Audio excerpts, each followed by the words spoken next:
Bueno, bienvenidos. Creo que puedo empezar, ¿verdad? Bienvenidos y muy buenas tardes y noches con todas las personas que nos acompañan. Es un verdadero placer para nosotros tener estos invitados de lujo y conversar de esta temática tan necesaria en el campo de la demografía, de la sociología y en general en las ciencias sociales. La red de Prodatos en conjunto con ALAP y OLAC quiso organizar esto para problematizar un poco la situación que se nos dio respecto al uso y producción de proyecciones de población. Todos sabemos la coyuntura que sucedió con la pandemia, pero creo que hay muy poca visibilización de los impactos que tuvo sobre los sistemas estadísticos y en específico sobre la producción y uso de proyecciones de población. Entonces, la comunidad de demógrafos ha tenido este tema sobre la mesa y creemos que hay que profundizar y es un espacio muy adecuado para la red para poder plantear estos esquemas. Así que para mí es un gusto contar con la presencia de Víctor García. Víctor es profesor e investigador de tiempo completo del Centro de Estudios Demográficos, Urbanos y Ambientales del Colegio de México. Es investigador nacional del Sistema Nacional de Investigaciones de México y es doctor en estudios de población por el CEDUA Colmex. También tiene una amplísima trayectoria produciendo libros y papers sobre métodos demográficos y ha sido asesor de varias instituciones internacionales a nivel global. También contamos con Elena Cruz Castañeira. Elena es oficial de población del CELAD, de la CEPAL. Es profesora de demografía, también es PhD, doctora en demografía y estudios de población. Y asimismo ha sido muy activa en producir sobre todo estimaciones y métodos de proyecciones de población. También con una amplia trayectoria de consultoría con organizaciones como el Banco Mundial, entre otros organismos. Y también tenemos a Alejandro Giusti, perdón la pronunciación. Él es demógrafo y fue coordinador del diseño conceptual del censo del 91 de Argentina y del censo del 2001. Él es docente universitario de pregrado y posgrado y ha sido asesor regional también de la OPS durante más de una década, así como consultor de organismos como la CELADA y el UNFA. También me acompañan mis compañeros Nicolás Saco y Miguel Ojeda de la red de Prodatos de LAP y quienes habla Byron Villasís. Como ustedes ya pueden darse cuenta, estamos frente a una audiencia y a una mesa técnica de altísimo nivel y lo que queremos sobre todo como red es mejorar el nivel de debate y sobre todo poner elementos para que el campo de demografía pueda esquematizar de mejor manera lo que estamos discutiendo respecto al uso de las proyecciones y su reproducción. Ahora bien, respecto a lo que nos reúne hoy, estábamos pensando en un esquema que sea un poco más amigable respecto a los webinars y el uso del Zoom. Después de la pandemia, todos estamos cansados de Zooms y de todos estos espacios virtuales. Así que pensamos en un formato un poco distinto, en el cual va a haber presentaciones, pero van a ser en un formato de conversación, en un formato un poquito más informal, y centrándonos sobre determinadas preguntas para tratar de fomentar la conversación entre nuestros expositores, entre también mis compañeros de la red y también las personas que nos están observando en vivo. Aparte, esto va a estar disponible con una grabación después, pero la intención es hacerlo de forma más interactiva. En este sentido, hay 3 preguntas que han sido prediseñadas para nuestros expositores y una pregunta que ha sido diseñada de forma general para todos. Brevemente voy a mencionar las preguntas para luego dar el paso a que Víctor nos acompañe con su contribución. Luego seguimos con Elena y luego con Alejandro. De nuevo, el espacio intenta ser un poquito más fluido. Entonces, cuando ustedes consideren, podemos establecer una conversación en el mecanismo que ustedes quieran. Respecto a la pregunta y un poco perfilando la experiencia amplísima que tiene Víctor en este ámbito, la pregunta que planteábamos es, ¿cuáles son los mínimos técnicos indispensables que deberían tener las proyecciones producidas en épocas de pandemia? Porque sabemos que existen restricciones institucionales, estadísticas, operativas. Entonces, el esquema es al menos tener un piso mínimo para entender hacia dónde o qué debería enfrentar una organización que está produciendo las proyecciones de población. Y sobre esa pregunta, ¿cuáles son los cuidados que más se deben prestar atención? porque sabemos que nuestra audiencia son oficinas de estadística, son productores, son consultores, entonces tenemos que tener una idea clara de cuál es ese mínimo en la producción de proyecciones. Para Elena, la pregunta es, en función de este contexto que estamos atravesando, ¿qué recomendaciones o qué sugerencias internacionales existen respecto a la producción y uso de proyecciones? La intención es, en base a lo que Víctor nos va a comentar, tratar de que nos ayudes a interpretar cómo esas recomendaciones se despliegan sobre la realidad de nuestra región. Y ahí, abusando de tu experticia, la intención es entender nuestra heterogeneidad, porque sabemos que no es lo mismo una capacidad estadística del IDG que de algún país de Centroamérica. Entonces, tal vez la ambición es tener una interpretación que nos permita desglosar especificidades de acuerdo a la diversidad de sistemas estadísticos.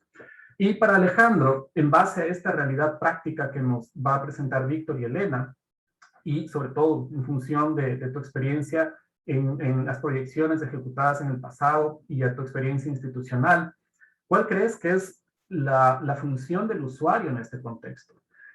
Porque conocemos que las proyecciones a veces no tienen necesariamente la capacidad de autoexplicarse y sobre todo con audiencias y usuarios que son políticos o a veces institucionales. Entonces, tratar un poco de ver a esos usuarios y literalmente cuando uno les dice, cuidado, no hagan esto o procuren hacer esto, ¿cómo ves esa recomendación a la hora de enfrentarnos con los usuarios? Estas son las preguntas generales y como si ustedes se dan cuenta, la intención es que estén concatenadas para que la conversación tenga un hilo conductor entre los tres. Y finalmente la pregunta general para los tres es sintetizar una recomendación que tiene una especie de matriz de 2x2. Una recomendación muy general para usuarios generales, qué cuidados deben tener con el uso de las proyecciones en este contexto, en esta época, y lo mismo para usuarios especializados. Y al mismo tiempo en términos de producción. Voy a especificar eso un poquito más adelante, luego que conversemos un poco nuestras iniciales preguntas, pero la intención es que me ayuden a construir una matriz de recomendación final y que esta recomendación, tanto usuarios que son más generales y no tan especializados puedan entenderla, y otra matriz también para usuarios un poquito más especializados en el esquema. Así que esa es mi introducción. Disculpas por la toma de tiempo. Le voy a dar la palabra a Víctor para que nos ayude con su opinión y sus expresiones y su presentación o cómo se sienta más cómodo. Y por favor, cualquier pregunta o comentario, los mecanismos del chat están disponibles para nuestra audiencia. Estamos pendientes también en Facebook y en YouTube. Así que Víctor, el micrófono y el video es tuyo. Muchas gracias, Byron. No, pues antes que nada, muchas gracias por la invitación. Es siempre un gusto colaborar y estar conversando con todos ustedes, Elena, Andrés, Alejandro, Nico, contigo, Byron, siempre es un gusto. Ahora que no tuvimos al lab y que no podemos conversar en otros foros, pues bueno, hay que aprovechar la tecnología pues para cortar estas distancias, ¿no? Bueno, entrando en materia, realmente es, pues digamos, un reto. Ha sido un reto pensar en cuestiones de proyecciones de población y pensar en la demografía para el futuro, dado el contexto de la pandemia, ¿no? Ahorita estamos, digamos, colaborando con el Consejo Nacional de Población para llevar a cabo el ejercicio de la conciliación demográfica y las futuras proyecciones de población. Y estas son preguntas que nos salen todo el tiempo, ¿no? Apenas ahorita estamos en el proceso de la conciliación demográfica, que es esta reconstrucción histórica de la historia a partir del censo 2020 que afortunadamente se logró levantar, se logró terminar muy apenitas cuando comenzaba todos los efectos de la pandemia aquí en México, ¿no? El censo 2020 se terminó de levantar en las primeras semanas que se puso el lockdown y bueno, ¿no? Tiene sus retos, pero afortunadamente contamos con esa fuente de información y ahorita les voy a platicar cuál es la estrategia que nosotros vamos a seguir en este contexto, ¿no? Y también, digamos, para platicarles, aprovechando que también aquí está Miguel, que están miembros de las oficinas de los institutos de estadística de América Latina, pues para mostrarles un poquito cuáles digamos, los retos que puede haber para aquellos países que no levantaron su censo, ¿no? Sino que lo van a levantar después y cuáles van a ser, digamos, las alternativas o mis pensamientos sobre los ejercicios de proyección a los que se van a enfrentar los países que van a levantar sus censos post pandemia, ¿no? Entonces voy a compartir aquí rápidamente mi presentación. Hice una presentación, digamos, un tanto cuanto breve. No sé si la ven cuando la pongo en pantalla completa. ¿Sí la ven? ¿Sí ven que paso las diapositivas o no? Sí, sí se ve. Bien, ok, perfecto. Bueno, pues, pues en principio, tratando de ir con la pregunta que me hiciste, Byron, pues esto recae en la importancia de la importancia de las estimaciones y proyecciones demográficas. Huelga decir que son una referencia para las políticas de población de muchos países. Nos permiten dar información sobre los avances de los programas de desarrollo, permiten también sacar o ver qué onda con los presupuestos federales, estatales y municipales, sirven en el Instituto de Estadística de aquí en México, los utilizan los ponderadores en varias encuestas, para sacar los reportes gubernamentales, y hoy en día, bueno, ya se venían utilizando, pero hoy en día cobran mayor importancia para la cuestión de los planes de vacunación, ¿no? Saber qué población, de qué edades hay en determinados lugares.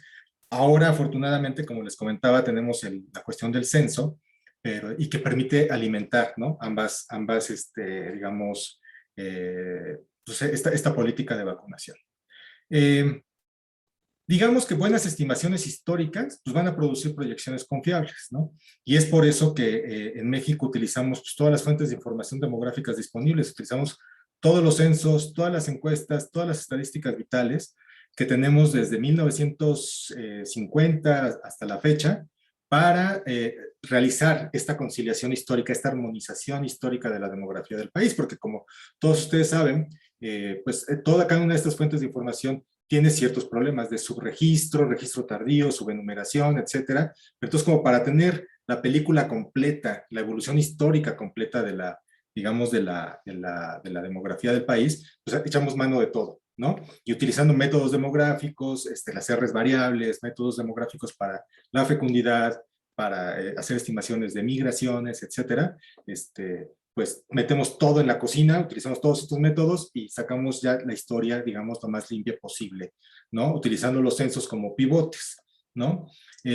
Además, las proyecciones de población, en este sentido, son utilizadas para evaluar, digamos, la potencial subenumeración de los censos en ausencia de encuesta de posenumeración, ¿no? Y que fue el caso ahorita del censo 2020 en México, ¿no? No fue posible levantar una encuesta de subenumeración por obvias razones, pero entonces la conciliación demográfica pues va a tener como que ese papel de decir más o menos por dónde fue la subenumeración, sin que se pretenda que sea, digamos, como que el sensor de ese error censal, ¿no? Y esto me lleva pues, digamos, a definir o a cómo yo conceptualizo lo que son las proyecciones de población. Y digamos, para hacer el cuento corto, pues básicamente las proyecciones de población nos indicaría lo que ocurriría con la dinámica demográfica de un país, de una región o del mundo, si determinadas circunstancias económicas, sociales, políticas, epidemiológicas y mismas demográficas llegasen a ocurrir. Si no llegan a ocurrir esas situaciones, entonces no va a haber esa dinámica demográfica futura, ¿no? Entonces es básicamente lo que nos están diciendo. Y yo creo que es bien importante, digamos, dimensionar lo que es una proyección de población con el fin de no pedirle más de lo que puede ofrecer, ¿no? Y es por eso que luego hay muchos, digamos, muchos debates sobre si falló la proyección, si no falló la proyección y qué es lo que está pasando, ¿no?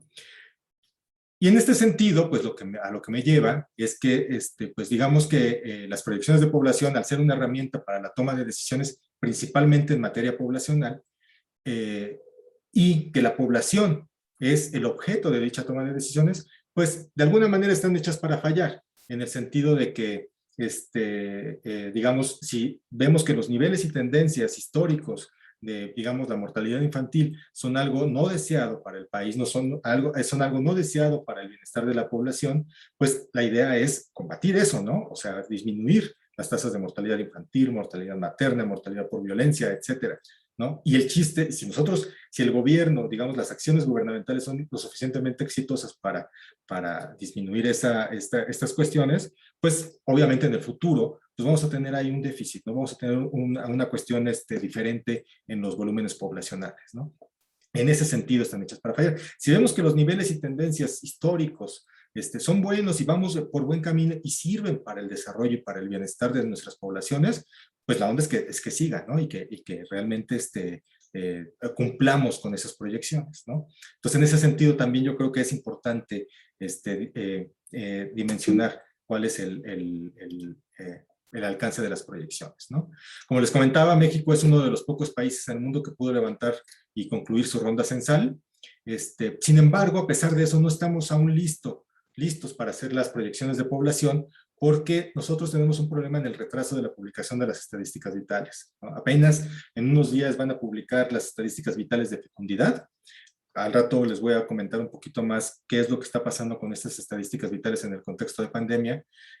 A finales de año van a publicar completas las estadísticas vitales de mortalidad. Ahorita ya hay digamos, algunos resultados. Y tenemos, por ejemplo, nosotros para hacer estimaciones y proyecciones de la migración internacional, nosotros nos valemos mucho del American Community Survey. Y pues ya vimos, ¿no? No sé si saben de todo el problema que están, como que quieren ahorrarse ese dinero de la encuesta y quieren como que hacer procesos de simulación ahí que todavía no están del todo claros.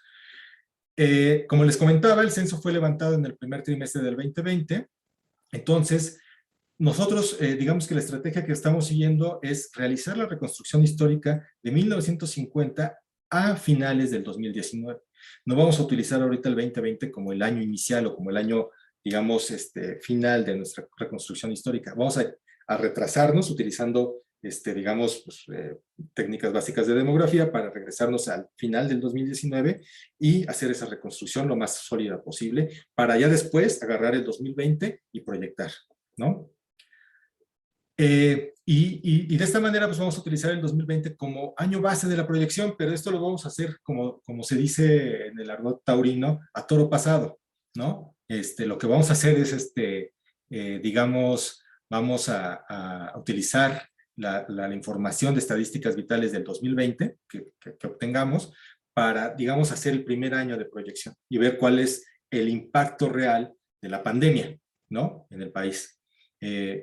Y en realidad nuestro año, digamos, primer año de proyección va a ser 2021-2022. Todo depende de cómo vaya evolucionando la pandemia en estos años, ¿no? Y para eso necesitamos que sean publicadas las estadísticas vitales de mortalidad y fecundidad para valorar el verdadero nivel del exceso de mortalidad y la posible disminución de la fecundidad. Y esto nos va a permitir decidir qué método de proyección utilizar, porque nosotros veníamos utilizando proyecciones deterministas, probabilísticas, pero pues, hoy en día, o sea, dado el contexto de pandemia, pues va a ser muy complicado porque digamos que lo que hace la mayoría de las proyecciones probabilísticas es utilizar la historia para ver qué tanto de la historia, o digamos de la incertidumbre de la historia se puede ir replicando en el futuro. Pero ahorita en un momento tan coyuntural y tan fuerte, digamos que está impactando en gran medida cada una de las variables demográficas, pues va a ser muy complicado utilizar. Nos van a salir intervalos de predicción súper enormes, ¿no? En donde cualquier posibilidad puede caber, ¿no? Entonces, yo creo que vamos a terminar utilizando, digamos, proyecciones híbridas o plenamente deterministas. Todavía no lo sabemos.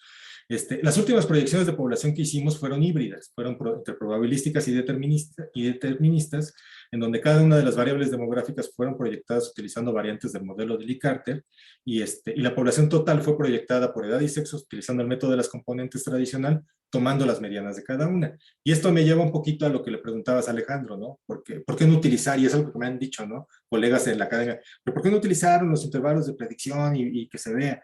Pues porque no se puede, porque ¿cómo le explicas un intervalo de predicción a un político? ¿No? O sea, si la onda es aquí repartir presupuestos, pues alguien se va a decir, no, pues me quedo con el intervalo superior, ¿no? O alguien dice, no, pues me quedo con el intervalo inferior, si es en cuestión de gastos, ¿no? Entonces es bien complicado porque tiene un uso político la proyección de población, ¿no? Entonces, realmente estábamos muy satisfechos con este ejercicio pasado de las proyecciones. Nosotros proyectamos 127.2 millones y el censo reportó 126 millones, ¿no? Y sabiendo que hay un nivel de subenumeración, pues bueno, digamos, está razonablemente en lo que veníamos previendo. Aquí básicamente pues les estoy mostrando cómo fue, cuál es la estimación y la proyección de la mortalidad, tomando en cuenta la esperanza de vida. Sin embargo, hay que tomar en cuenta que esta evolución, nosotros aquí consideramos este estancamiento que hay acá, ya se los había comentado en otras ocasiones, se debe a la cuestión de la guerra contra el narcotráfico y el incremento de las muertes violentas en México, ¿no? Tanto para mujeres como para hombres, y que ya llevamos pues, prácticamente más de un decenio en esta situación, ¿no? Y en este contexto, pues nos atacó la pandemia, ¿no? En este sentido, digamos que pues aquí, por acá puede haber un pico, una caída en el nivel de la esperanza de vida, y esto ya lo hemos venido estudiando porque digamos que el descenso de la esperanza de vida, pues ya lo venimos analizando utilizando métodos demográficos, y estimamos más o menos que va a haber una caída en la esperanza de vida de cerca de 3 años, ¿no? Entonces, en este sentido, digamos, pues tenemos que considerar ese efecto en la mortalidad. Para la fecundidad también venimos viendo un descenso sostenido. Ahorita el censo más o menos nos viene diciendo que ya estamos muy por debajo del reemplazo. Tenemos que ver qué es lo que está pasando, si es un efecto únicamente digamos, de un periodo, o realmente México ya está muy por debajo del reemplazo poblacional en promedio, ¿no?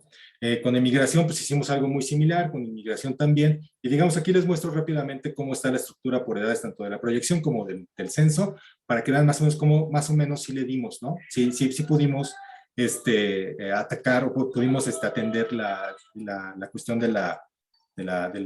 digamos, pudimos proyectar eficientemente la población del país. ¿A qué retos nos estamos enfrentando? Pues básicamente el censo 2020 pues tiene muchas, fue una gran ventaja que lo pudieran levantar.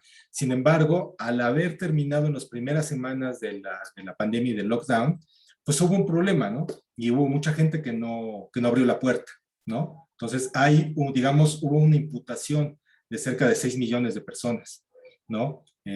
Eso está bien, eso está mal, no lo sabemos, todavía estamos viendo y platicando con los colegas del INEGI para ver qué tan importante fue esa, digamos, esa imputación y cómo fue hecha, ¿no? Porque también los cómo son muy importantes, ¿no? Porque fue a nivel de hogar. Entonces, y hay una imputación importante, sobre todo en menores de edad. Entonces, bueno, esa es una de las cuestiones. No podemos evaluarlo eficientemente porque no hubo encuesta de posnumeración. Y ahorita nos estamos enfrentando al reto de la calidad de las estadísticas vitales. De alguna manera las estadísticas vitales de mortalidad han estado bien hechas, o digamos que en el contexto de pandemia fueron más atendidas, pero las de fecundidad no. Digo, las de nacimientos, perdón. No del todo. Y esto, digamos que fue porque al cerrar las oficinas ya México venía con un gran, digamos, registro tardío de los nacimientos, y es algo que tenemos en prácticamente toda América Latina.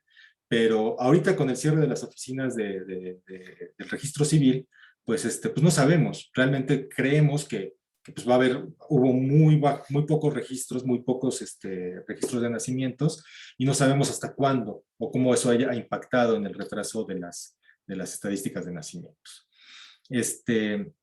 Las metodologías a utilizar para las proyecciones, pues si son deterministas, vamos a tener que utilizar, en mi experiencia, digamos, la opinión de expertos, a fuerza, de epidemiólogos, digamos, de sociólogos, de economistas, para ver realmente cómo puede ser la evolución futura de cada una de las variables, porque realmente estamos ante un ambiente muy incierto, ¿no? O sea, ya de por sí, digamos, la incertidumbre reina en el campo demográfico, digamos, en algunas variables, principalmente como la migración, pero ahorita se ha ido hacia, digamos, también se ha permeado en en la mortalidad y en la fecundidad, ¿no?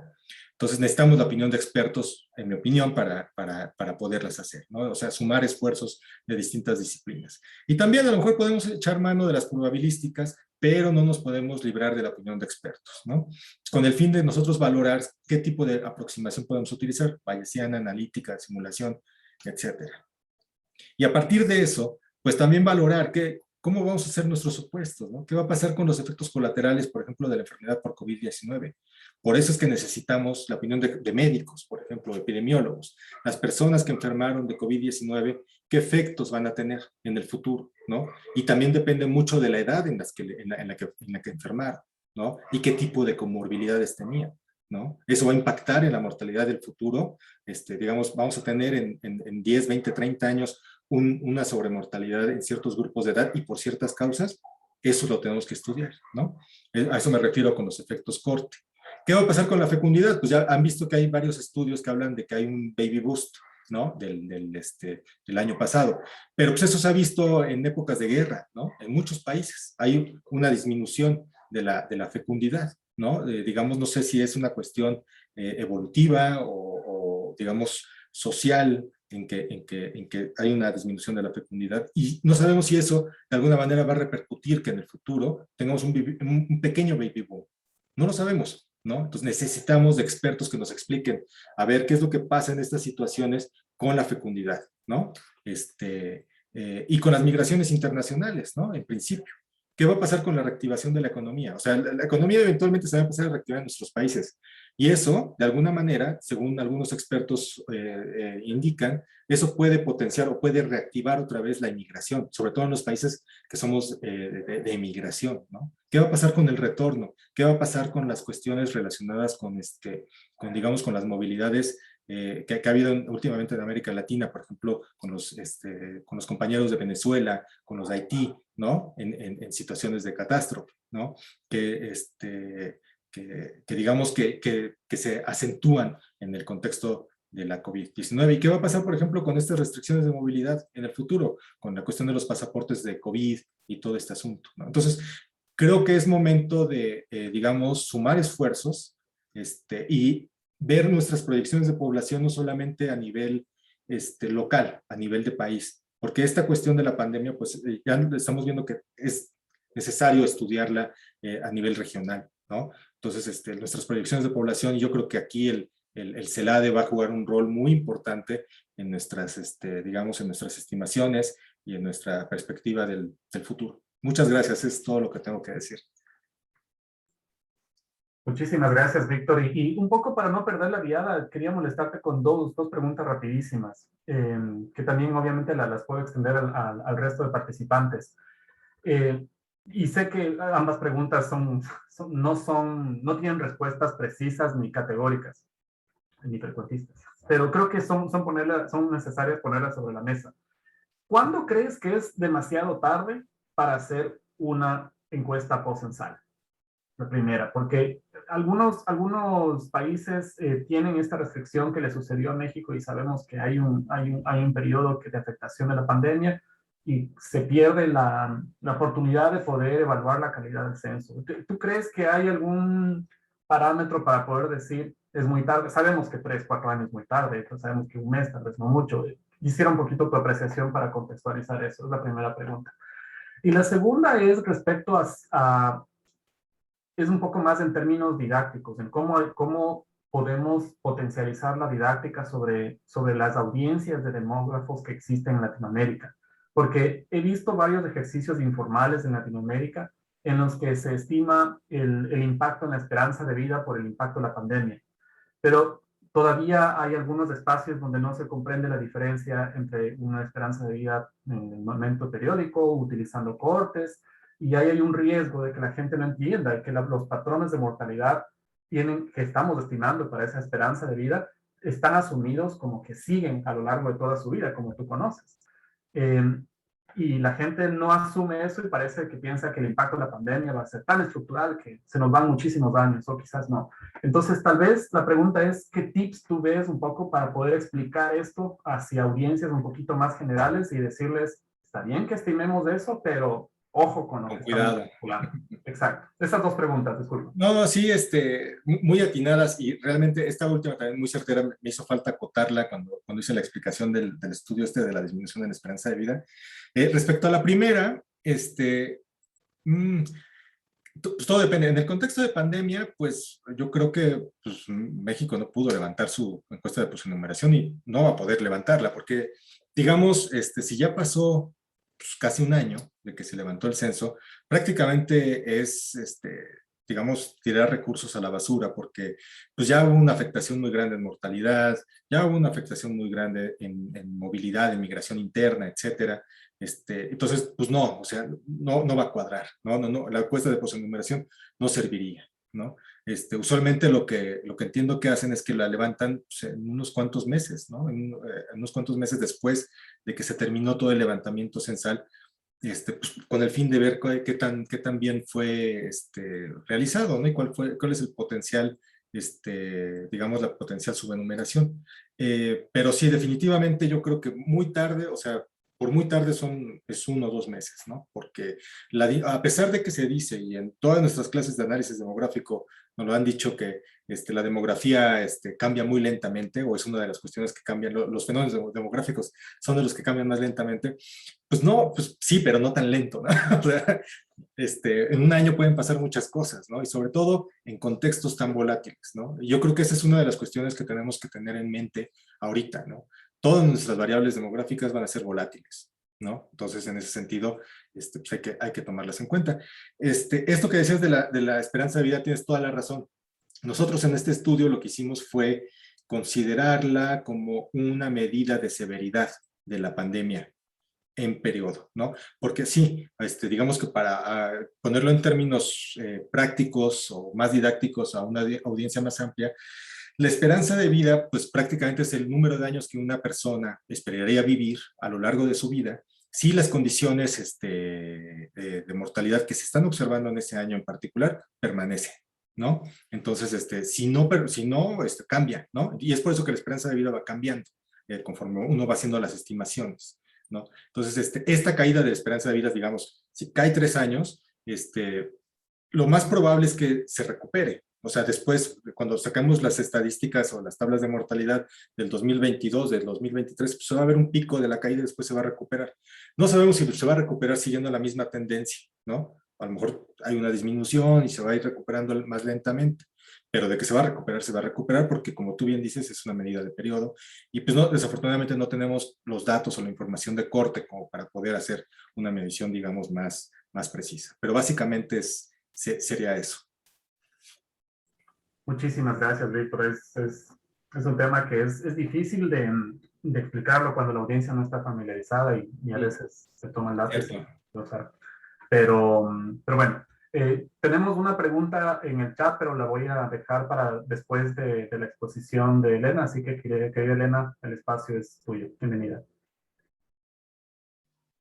Muchísimas gracias, muy grato verlos y muchas gracias por la invitación. Siempre un placer participar de los eventos de ALAP y de la red ProDatos y estar aquí compartiendo con los compañeros y compañeras que están asistiendo también.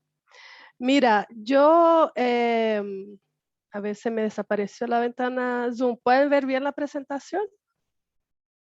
¿Ahí? Sí, sí se puede ver. ¿Sí? Sí. Ya, súper. Ya, discúlpeme que tengo la cámara acá y la presentación aquí. Entonces, voy a quedar un poquito, pero estoy atenta. Quería solamente antes de empezar la presentación mencionar que todavía necesitamos en el campo de la demografía saber cómo incorporar y proyectar crisis, porque no tenemos, todas las proyecciones que se hacen, las oficiales, son como mencionó Víctor, en base a situaciones optimistas del futuro, porque en general tenemos como base para las proyecciones de población la transición demográfica. Entonces, que los países han pasado, van a pasar por la transición demográfica, todos los estudios de demografía que sabemos también de la caída de la fecundidad después, bajo nivel de reemplazo. Entonces, todo que se tiene de conocimiento demográfico, de lo que ya pasó y de lo que se pasa en la sociedad en el pasado, y ahí la continuación de esa tendencia, ¿verdad? Entonces, cuando se pasa una crisis que es inesperada, que nadie puede prever, es algo muy, muy difícil de tenerlo ya en una proyección, ¿me entiendes? Es no menor, y por eso no es un error de la proyección el hecho de no prever una pandemia el año pasado y una esperanza de vida, o sea, una caída tan brusca de la esperanza de vida como pasó, porque es algo que pasa cada 100 años por circunstancias así muy externas, digamos, al modelo de transición demográfica, y no es posible incorporar. Entonces, quizás es un campo todavía para ser explorado más, con más detalle. En países, por ejemplo, en las proyecciones que trabajamos del World Population Prospects de Naciones Unidas, los países que han tenido, por ejemplo, una caída muy alta de la esperanza de vida en un periodo, después se recupera en el otro en las estimaciones, eso contribuye a que sí, que los intervalos de predicción en las proyecciones son más anchos. Pero ahora casi todos los países del mundo tienen una crisis y estamos observando eso. Entonces quizá ahora en la próxima revisión vamos a ver como intervalos de predicciones más amplios. Pero lo que mencionó Víctor me hace mucho sentido y es muy cierto que, bueno, la recomendación que hacemos siempre es de mantener actualizada y siempre en los institutos de estadísticas, por ejemplo, siempre hacer seguimiento de las proyecciones publicadas y ver con los registros administrativos, con las nuevas informaciones que llegan, si cuadra o no y evaluar si es necesario o no hacer una nueva revisión. Entonces, esa es la manera, digamos, de incorporar una crisis, sería en el momento que se pueda, que se tenga datos, se tenga información, se puede hacer una nueva revisión que sea robusta y contundente. Entonces, en ese sentido, como que para responder un poco la pregunta que plantearon, ¿verdad? Estimación y uso de proyecciones en épocas de pandemia, esa parte de datos que mencioné es muy importante. Entonces, me vino en la cabeza esos memes de internet que están siempre contrastando la expectativa, que es como un sueño maravilloso, y la realidad es como que la expectativa para una vacación se imagina una playa desierta y la realidad todo lleno, un caos. Y todo. Entonces, siempre ese contraste entre expectativa y realidad me hizo pensar un poco eso, porque la realidad es que estimaciones todos piensan, ay, sí, tenemos datos, pero la realidad es que no tenemos muchos datos aún para actualizar las proyecciones o para hacer una revisión en ningún país. Y bueno, nosotros desde Naciones Unidas tenemos el compromiso de tener que revisarlas cada 2 o 3 años. Entonces, hemos tratado de recopilar lo máximo de información posible, el máximo de datos, y bueno, vamos a salir con una revisión el próximo año, pero después ya en 2 años más también los vamos a revisar a medida que tenemos más datos e información. Y precisamente, por más curiosidad, estamos en un mundo de internet, de alta conectividad, todos, ¿verdad? Recolección de megadatos y todo, pero la verdad es que es muy difícil saber qué pasa con la fecundidad, mortalidad, migración, inmigración internacional interna y la población total en los países. Entonces, aún estamos en 2021 y es difícil saber qué pasa ahora o qué pasó en el pasado reciente. Y aún más qué va a pasar en el futuro reciente, ¿me entienden? Entonces, es un desafío no menor. Y por eso les traje esa provocación. Voy a hacer una presentación súper corta porque la idea es justamente que hablemos, que intercambiamos ideas, pero esa cuestión de expectativa y realidad. Entonces, Bueno, como expectativa, tenemos una presión muy grande de indicadores, de datos, de hacer seguimiento casi anual de qué pasa en cada país, ¿verdad? Sí, en términos de, bueno, los ODS tenemos 232 indicadores, el Consenso de Montevideo propuso 134 indicadores, como total son 42 indicadores son iguales entre los dos. Y entonces total tenemos 320 indicadores de seguimiento para saber en cada área, en cada objetivo de desarrollo sostenible, hay un indicador y si el país ha progresado o no en ese indicador. ¿Ya? Y casi todos los indicadores tienen la población como denominador, muchos utilizan mortalidad, muchos fecundidad. Y bueno, hay esa demanda desde los países de tener indicadores y necesitamos saber también en general qué pasa, ¿verdad? Con la sociedad, con la población, con la salud de las poblaciones. Y bueno, solo de mortalidad son 12 indicadores ODS y 2 de consenso. Entonces hay una altísima demanda de países por estimaciones nacionales y subnacionales, porque aún cuando tenemos la nacional la quieren bajar para subnacional también. Y a ver, ¿por qué? Para política pública, cuanto más información, más desglosada, mejor. Y para grupos étnicos, raciales también, es necesario tener esa información, qué está pasando, hacer el acompañamiento, ver dónde focalizar más políticas públicas. Entonces es una información de verdad que es muy necesaria, ¿verdad? Que todos deseamos y queremos saber. Pero, y la expectativa es maravillosa si pudiéramos hacer ese seguimiento casi a nivel, o sea, casi anual, así con datos publicados y generados a cada año, saber si mejoramos, empeoramos, qué está pasando. Entonces, toda esa información generada y que se requiere, ¿verdad?, de un país para saber si estamos progresando o no como país en la salud de las poblaciones, ¿verdad? Entonces, ese gráfico que mostró Víctor, por ejemplo, de la que estagnó la esperanza de vida al nacer en México, eso quiere decir mucho y tiene mucha implicación de política pública también y debiera tener, ¿me entiendes? Y generar acción. Entonces, todas esas, las variables demográficas, los datos, nos pueden generar mucha información. Pero la verdad es que, bueno, la realidad de la región es que todavía tenemos sistemas de estadísticas vitales, información de salud, registro civil, que son incompletos. Algunos países no tenemos datos, ninguno. Bolivia, por ejemplo, en nuestro banco de datos o publicados, los países no publican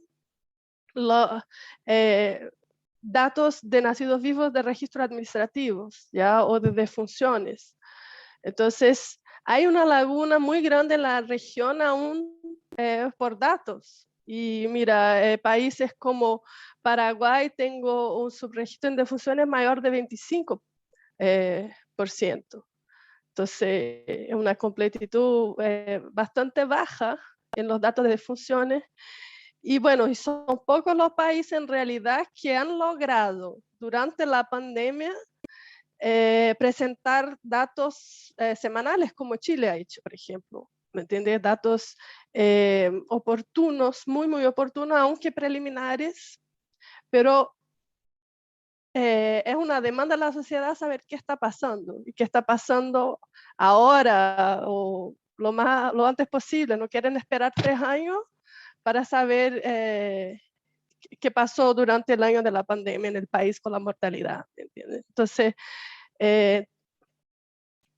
tenemos mucho que progresar en términos de datos, de completitud y también de oportunidad de los datos tanto de información de registro civil y de información en salud. Los dos son complementarios. Si los países tienen los dos, maravilloso. Si los países logran hacer la compatibilidad de los dos, por casos individuales, antes de publicar, como con un sistema informático súper avanzado, como en el caso de Chile, que lo hace antes y después lo publica, mejor todavía, si no es capaz de integrarlo antes, después, como IBGE analiza los dos, hace un matching y ve la completitud, lo que está faltando en uno, en otro. Entonces, hacer ese análisis después también excelente, ¿me entiendes? Entonces, muy bueno que tengamos datos. El problema es cuando no tenemos nada de datos. Y bueno, y que son muy incompletos. Entonces, hay mucho que progresar. Otra realidad, por ejemplo, en ese grupo de la OMS de estimación de exceso de mortalidad que participamos, la OMS ha hecho un esfuerzo enorme para recolectar datos, ha hecho muchos llamados a los países, pedidos por información. ¿Qué pasó con las defunciones en 2020? ¿Ya qué pasó? Y bueno, han logrado hasta 7 de julio de 2021, que fue la última información que tuve, han logrado que 50% de los países del mundo, 50,5, tengan datos. Pero eso no son datos desglosados por edad, por sexo, no.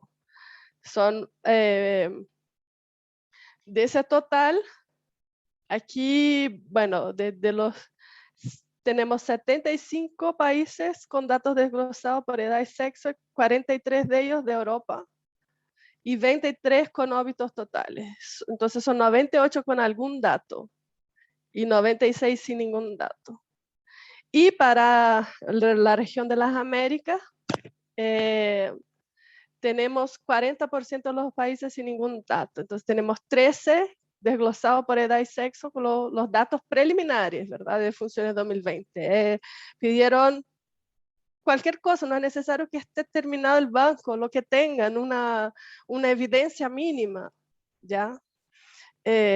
Y entonces 13 países lograron presentar datos desglosados por edad y sexo, 8 solo total, de funciones totales, y entonces tenemos todavía 14 sin ningún dato. No sabemos qué pasó con esos países con las defunciones totales en 2020.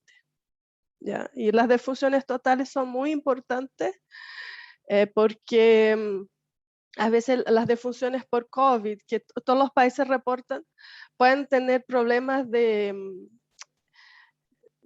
testeo, de diferencial de testeo entre países. Entonces es muy importante saber las defunciones totales. También es más importante aún, ¿verdad? Para saber también para las proyecciones, el impacto y la esperanza de vida al nacer, necesitamos las defunciones totales para poder trabajar o empezar a trabajar con eso. Bueno, entonces esa es la realidad, que si, mitad de los países del mundo no sabemos las defunciones de 2020. ¿Ya? Es una triste realidad. Y bueno, y más aún si hablamos de censos, ¿verdad? Los censos, muchos censos de la ronda 2020 estaban agendados para 2020 y no se lograron hacer por la pandemia. La mayoría de los países de la región tuvo que posponer para más adelante de 2020, o sea, 73% de los países de la región lo tuvieron que adelantar. Y bueno, para los 20 países de América Latina tenemos Haití, el último censo 2003, Nicaragua 2005, El Salvador 2007, y nosotros tenemos que estimar, producir estimaciones, ¿me entiende? Es muy difícil hacer estimaciones y proyecciones cuando se tiene un censo con más de 10 años. Y la recomendación internacional es que pasados 10 años se haga censo. Entonces, queda muy difícil trabajar en ese contexto para las personas que son demógrafos y trabajan con estimaciones de población. Y bueno, entonces el escenario no es muy bueno para hacer estimaciones, ver qué pasó con la población y con las variables demográficas en el mundo en 2020. Aún no se sabe mucho para la mayoría de los países. Y bueno, y fecundidad, ni hablar que bueno, el impacto de la pandemia se pudo ver recién en el primer semestre de 2021, ¿verdad? Porque empezó en marzo, entonces dan los 9 meses, empieza en enero, pero la mayoría de los países todavía no han alcanzado a procesar los datos del primer semestre de 2021, algo muy, muy, muy reciente. Y en estadística, es un esfuerzo enorme. Uno piensa, es así conseguir datos de defunciones, de nacimientos, pero la verdad es que envuelve oficina de estadística en cada lugar, en cada ciudad, y es un procesamiento de esos datos y centralizar esos datos. Muchos son en papel todavía, no es electrónico. Entonces eso demanda un esfuerzo enorme del país y es mucho trabajo. No es algo instantáneo como que nos hubiera querido. Y bueno, y más aún otra realidad es lo que mencionaba Víctor también, muy bien, que bueno, es mucho trabajo hacer estimación, hacer una revisión de estimación y proyección, es mucho trabajo. Y es mucho trabajo porque se recopila todas las fuentes de datos disponibles sobre cada componente. Entonces, la persona que trabaja con eso hace lo mejor que puede hacer con la información que tiene. ¿Ya? Y muchas veces, bueno, tiene que cuadrar los 3 componentes, la ecuación balanceadora que todos la amamos, ¿no? ¿Verdad? Que junta la población con los nacidos vivos, las defunciones y el saldo migratorio. Si uno pone datos observados en esa ecuación de un mismo periodo, no va a cuadrar, nunca cuadra. Entonces no cuadra, ¿por qué? Porque la migración fue mal estimada, está bien estimada la fecundidad. Entonces son cosas que, un proceso analítico no menor, ¿ya? Y ahora, como conclusión y recomendación para cerrar, bueno, expectativa. Altísima demanda por estimaciones y proyecciones actualizadas y de alta precisión. La realidad. Faltan datos para estimar de manera razonable los componentes demográficos durante la pandemia, principalmente la fecundidad y la migración interna e internacional. Y también, pero sabemos que la interna también ha cambiado mucho la distribución de la población en el espacio. Entonces, sin censo, ¿cómo los institutos de estadísticas van a reajustar sus estimaciones y proyecciones sin datos? Bueno, revisar estimaciones y proyecciones nacionales y subnacionales, bastante trabajo y demanda mucho tiempo. El mayor desafío es saber el presente, el pasado reciente y el futuro reciente también, cuál es el supuesto que vamos a utilizar, qué va a pasar. Una crisis sin precedentes desde hace 100 años. Y bueno, recomendaciones para la Oficina de Estadísticas que pidió Byron, ¿cuáles son las recomendaciones internacionales respecto a eso? Básicamente, lo que hemos recomendado es que el trabajo de los equipos de estimación y proyección debe ser continuo siempre. Ese equipo que está a cargo de estimación y proyección debe siempre trabajar con eso y no apenas cuando pasa un censo hacen la revisión de las proyecciones y listo, no. Tiene que ser continuo y una vez finalizada una revisión es importante hacer seguimiento a los resultados de ese trabajo publicado, principalmente a nivel subnacional, porque la migración interna es lo más difícil, esa es la verdad también de las cosas, cuando se tiene registro administrativo. Bueno, en países que no hay ningún dato de fecundidad o mortalidad, ahí también es muy difícil también. Y el seguimiento, o de registro escolar, por ejemplo, que se utiliza para hacer seguimiento también muy importante, o de vacunas también sirve. Entonces, la oficina de estadística deben hacer como una base de datos de registro administrativo de diferentes, no apenas de nacidos vivos y de funciones, pero otras variables que ayudan a estimar y ver el comportamiento de las variables demográficas en el tiempo. Entonces, ese seguimiento se hace utilizando una base general de registros administrativos, de encuestas que debe ser siempre actualizada. Y cuando se identifica alta inconsistencia entre la nueva información y la proyección, y se tiene herramientas para hacerlo, los datos, ¿verdad? Con los datos uno identifica la incoherencia, inconsistencia, entonces se deben reajustar áreas específicas o hacer una revisión completa de las estimaciones y proyecciones de acuerdo con las necesidades. No se recomienda exigir de los datos y de las estimaciones también más de lo que se puede obtener. Entonces, es lo que habló muy bien Víctor, que no podemos exigir de las proyecciones más de lo que nos dan. Las proyecciones son eso, y bueno, si pasa una crisis, habría que revisarla cuando se tengan datos para hacerlo. Entonces, no hacer magia, entre comillas, con cifras oficiales en una crisis sin precedente en el último siglo. Las oficinas de estadística no deben intentar hacer magia. Si no tienen datos, es complicado revisar. Entonces, eso, tener mucho cuidado y estar atento y ser organizado, tener esa base compilada con toda la información posible y anticipar los problemas que pueden venir con las estimaciones y proyecciones ya publicadas. Eso sería todo. Muchas gracias. Muchísimas gracias, Elena.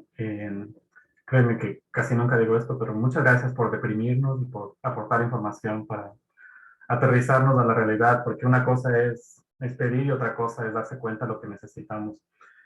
Voy a hacer rápidamente dos preguntas chiquitas para ti. La una la voy a utilizar del chat y la otra que estaba pensando en función de los cuadros que nos presentaste. Y tal vez Miguel o quien quiera de los panelistas tal vez nos puede ayudar también a dar luces. La evolución en las omisiones en los casos de Brasil y en los casos de Chile, me parece que logré identificar que son los únicos países que lograron tener un quiebre positivo para reducir las omisiones en la última década, o si no me equivoco, tal vez las últimas 2 décadas. Y me parece que sobre todo el salto más fuerte es Brasil, pero Chile tiene también un desempeño muy interesante en reducir esa brecha cuando presentaste los dos cuadritos donde están las omisiones. ¿Qué hicieron? Yo sé que hay papers y hay algunos trabajos institucionales que problematizan lo que pasó en el IBJ y lo que hizo el INE de Chile, pero quisiera que un poco para la audiencia que nos escucha, tal vez tienen alguna idea general de qué es lo que pasó para que esa brecha se pueda reducir, porque evidentemente eso es un plus al momento de enfrentarse a crisis y tratar de reducir la incertidumbre a la que nos enfrentamos. Entonces, en caso de que tengan alguna idea respecto a Brasil y a Chile, sería bienvenida. La segunda pregunta viene de Cristian, a través de Cristian Garcés, de uno de los chats, que me parece que está muy relacionada con tu último comentario, Elena. Esta idea de retroproyecciones, cuando uno tiene la nueva información, ajustar o no las proyecciones que se hicieron hacia atrás. Y Víctor también tiene amplísima experiencia en esto. Él pregunta, una vez que se cuenta con la proyección, ¿es necesario tener también una retroproyección para ajustar las series históricas encuestas hacia atrás? Supongo que se refiere. Es recomendable aplicarlos cuando tenemos gran incertidumbre en su comportamiento futuro por efectos pandemia. Me parece que la pregunta es muy precisa y muy oportuna porque asumo que el tiro de la pregunta es, ok, voy a hacer una nueva proyección, no tengo censo, me cae una pandemia y en base a ese cambio estructural que sé que no va a ser estructural, tengo que volver a regresar a estimar la historia hacia atrás. Me parece muy interesante pregunta. Entonces, les dejo esas dos preguntas para ver qué opinan, si tienen algún comentario.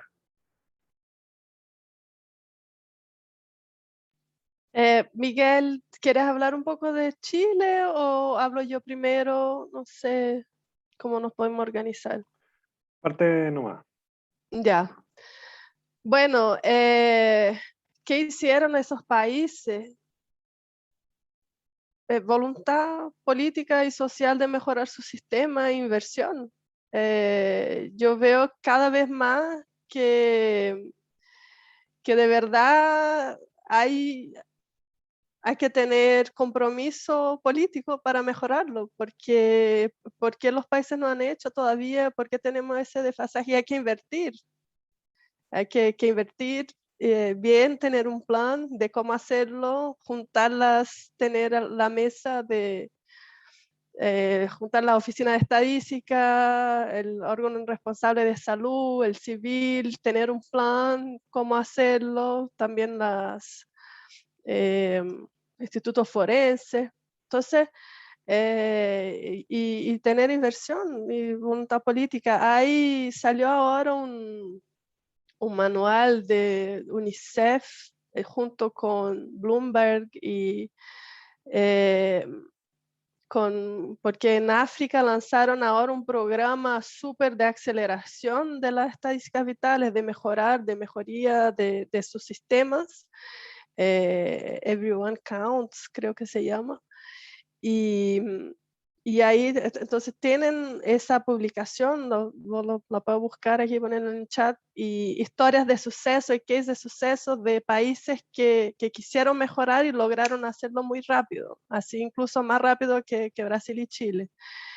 Así en 5 años, incluso una de las medidas, por ejemplo, fue poner en hospitales la registraduría, ¿me entiende? Adentro del hospital, y para ahí ya al tiro hacer el certificado de nacimiento o de defunción, junto, ¿verdad? Y también haciendo esa recolección de los datos de salud también, juntamente con los registros, porque el tema de registro, de tener una identidad, pues bueno, ahí podemos hablar de derechos y va mucho más que datos, ¿verdad? Es muy importante que una persona tenga identidad para tener derechos y acceder a beneficios sociales, a educación, a distintas cosas. Entonces, no es un tema apenas de datos, pero eso yo creo que con mucha voluntad política y organización y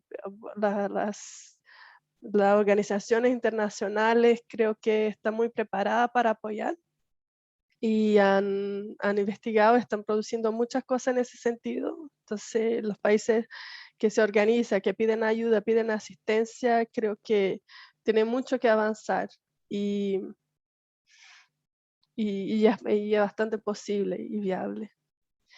La otra pregunta de retroproyección, yo, bueno, en general, se tiene un censo, se hace una revisión, y ahí después el otro censo se hace otra revisión de las proyecciones, entonces se hace la retroproyección para que cuadre, ¿verdad? Los distintos censos, las series de fecundidad, mortalidad y migración que tenemos.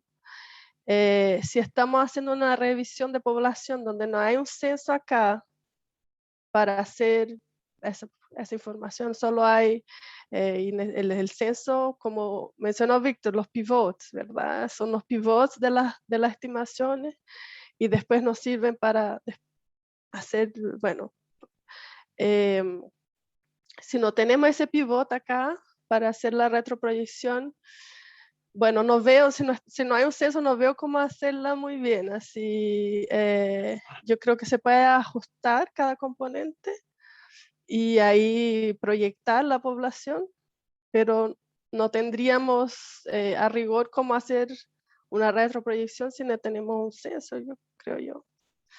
Entonces, no sé si respondió la pregunta, pero sí, yo creo que las cifras, si se hace una revisión, la mortalidad, en base, si se tienen datos de fecundidad, de mortalidad y algo, si posible, de migración internacional, y si se va a ser nacional, ¿verdad? Si es subnacional, no sé muy bien, pero tendría que tener datos de migración interna también. Pero si se hace eso, esa revisión sin censo, es necesario ajustar los componentes en base a los nuevos datos que se tienen también. Eso. Muchísimas gracias, Elena. ¿Alguna idea, Miguel, tal vez, si quieres participar? Sí, muy cortito para darle paso a Alejandro. Yo creo que las estadísticas capitales en Chile mejoraron por diversos factores. Primero, la existencia de un número único para la población desde la década del 80 en Chile, el RUN, que se exige para todo, incluso para incorporar a un hijo al jardín infantil. Entonces, la necesidad del RUN es vital en Chile, por lo tanto, existe una necesidad de inscribir el nacimiento. Y existen también oficinas del registro civil en las principales hospitales del país. Entonces eso también es un incentivo muy bueno. La existencia también de un comité tripartito, INE, Salud y Registro Civil, y la permanencia de este también es desde la década del 80, han cambiado las personas obviamente, pero la existencia y el trabajo en conjunto de esas tres instituciones hace que el número y las estadísticas vitales sea sentida por esas tres instituciones y no estén compitiendo entre quién tiene el mejor valor, sino que estamos todos trabajando en función de obtener el mejor número.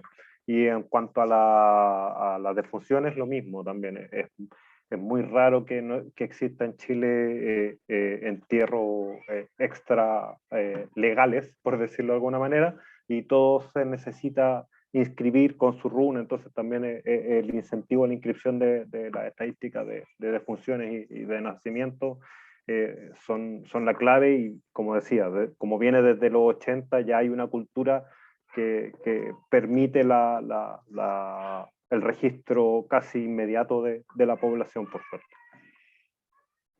Clarísimo, muchísimas gracias, Miguel. Alejandro, bienvenido. Muchas gracias también por tu presencia aquí, y el espacio es tuyo. Bueno, gracias. Gracias por llamarme en su momento. Yo le comentaba a Byron y a Nicolás que tengo una historia larga de coordinar el desarrollo de proyecciones, pero hace como 20 años que no las hago, pero sí las interpreto y conozco los modelos, digamos, que no me interesa desarrollarlas, pero sí me interesa conocer conceptualmente los modelos y evaluar los resultados. Eso lo hacemos casi siempre. Lo he trabajado con Elena en algunos proyectos de LUNFPA, lo hemos trabajado en la OPS, los hemos trabajado en CELADE con otras temáticas estadísticas, y cubrí prácticamente todos la producción de estadísticas, ¿no? Desde los registros administrativos hasta ahora, en este momento, las estadísticas en migraciones internacionales. No digo esto para hacer un alarde de lo que yo pude haber hecho, sino que lo que le dije a los chicos que yo no iba a hablar de estos temas. Y le dije de qué iba a hablar y les pareció interesante. Yo creo que, a ver, todo lo que han dicho, la verdad que me generó distintas cuestiones para ir respondiendo, pero bueno, el face to face en lo virtual todavía no lo estamos logrando.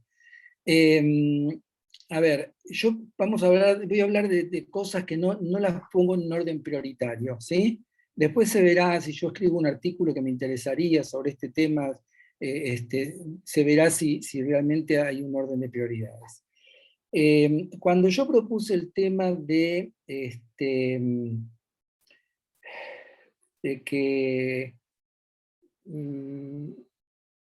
voy a empezar por lo que primero que dije, que planteé, es que la pandemia es la Tercera Guerra Mundial.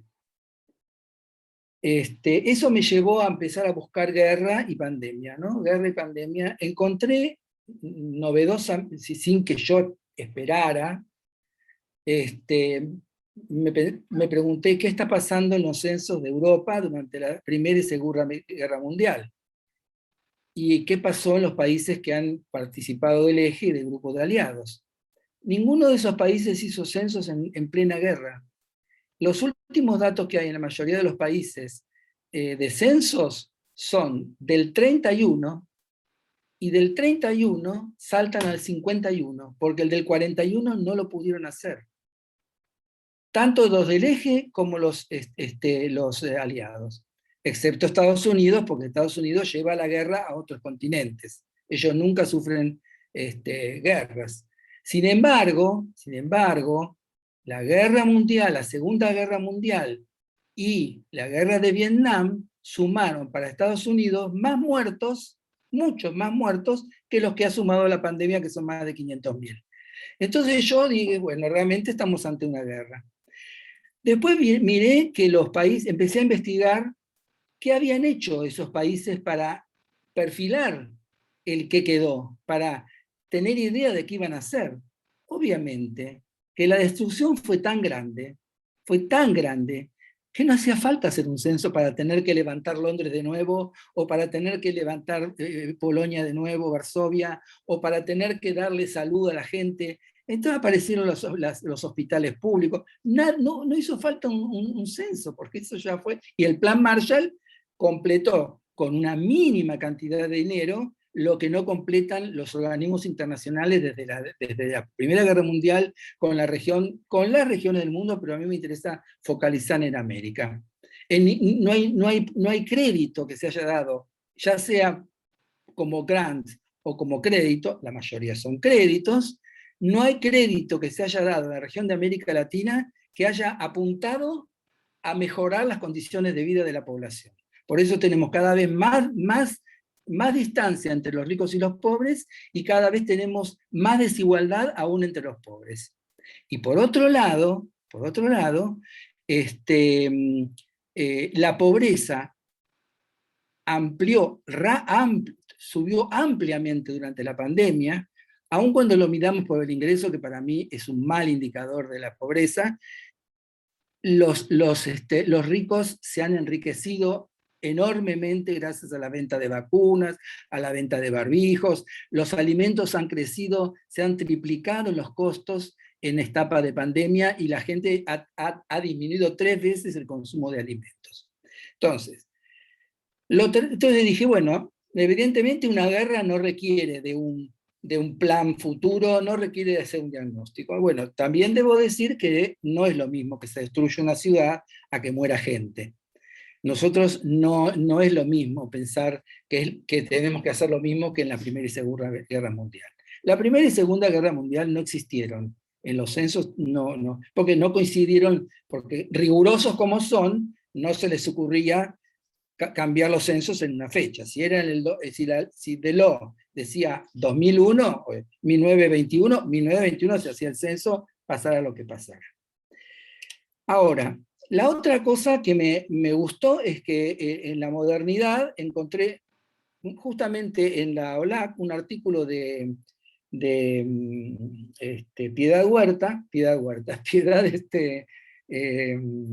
Piedad Urdinola, que lo titula ¿Guerra o no guerra?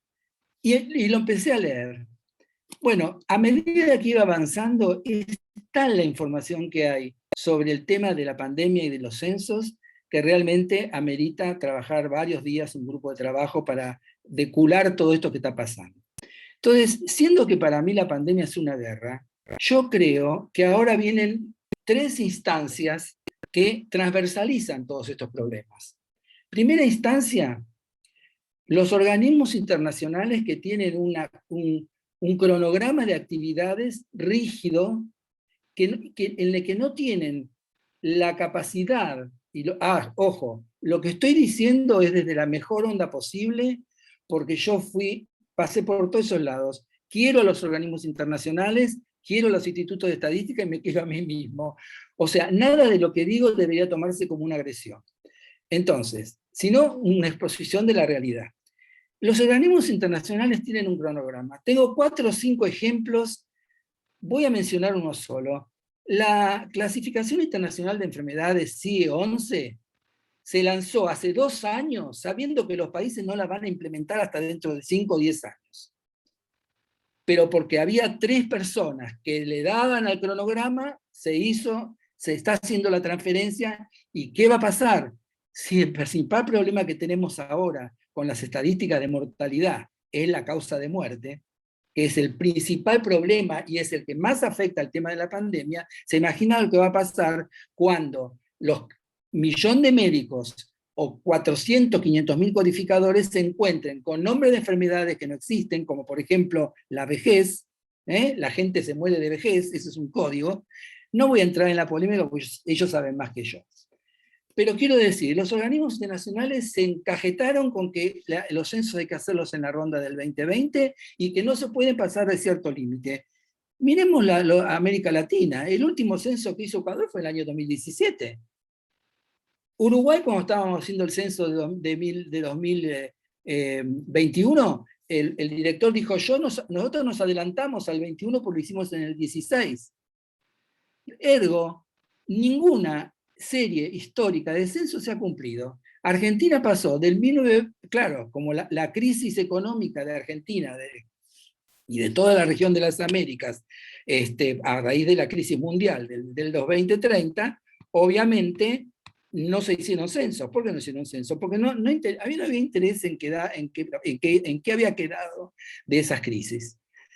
Ahora, ahí bajamos a las oficinas, ahí bajamos, yo lo planteé esto en un organismo internacional, que es nada más y nada menos que el CERADE, que es como para mí está en el top one, ¿no? Es el Olimpo.